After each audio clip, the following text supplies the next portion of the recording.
Somewhere along the way, you lost someone. Not a person, not a relationship, but a version of yourself. And nobody held a funeral for them. Nobody noticed they were gone. Maybe not even you. Think back.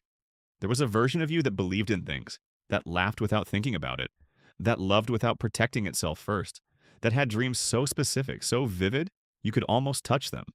Where did that version go? It didn't disappear overnight. It happened slowly, one disappointment at a time, one person who let you down, one dream that didn't survive contact with reality. One morning you woke up and realized you had stopped expecting good things. And somewhere in all of that, a version of you quietly died. The child who thought the world was safe, the teenager who thought love would be simple, the young adult who thought hard work was enough, the person who thought they knew exactly who they were and before life showed them otherwise. This is called identity loss, and it's one of the most disorienting experiences a human being can go through. Because you're still here, you're still functioning, you still show up to your life every day. But sometimes, in the quiet moments, you feel like a stranger in your own skin. Like the person living your life isn't quite the person you were supposed to be.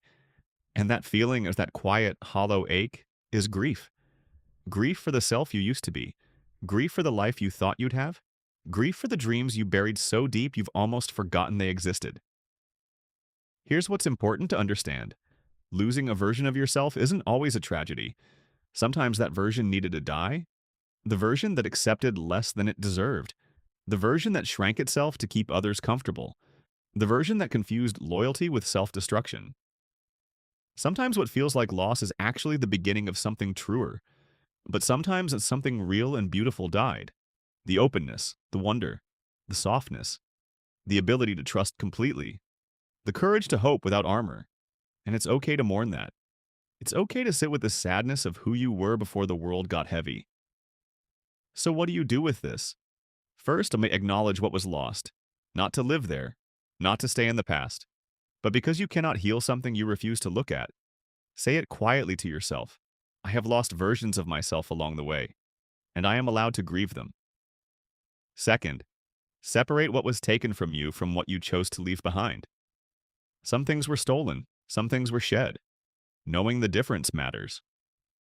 Third, understand that who you are now is built from every version that came before, even the ones that didn't survive. They shaped you, they taught you, they brought you here. And finally, I want to ask yourself, is there something from that old version worth reclaiming? The wonder, the softness, the belief. Not the naivety, but the courage underneath it. Because sometimes the bravest thing you can do is choose to become a little more like the person you were before you learned to be afraid. You are not who you used to be, but you are not lost. You are the sum of every version of yourself, the ones that thrived, the ones that broke, and the ones that quietly disappeared so that this version of you could exist. Honor them, grieve them, and keep walking. Know more, feel more, heal more.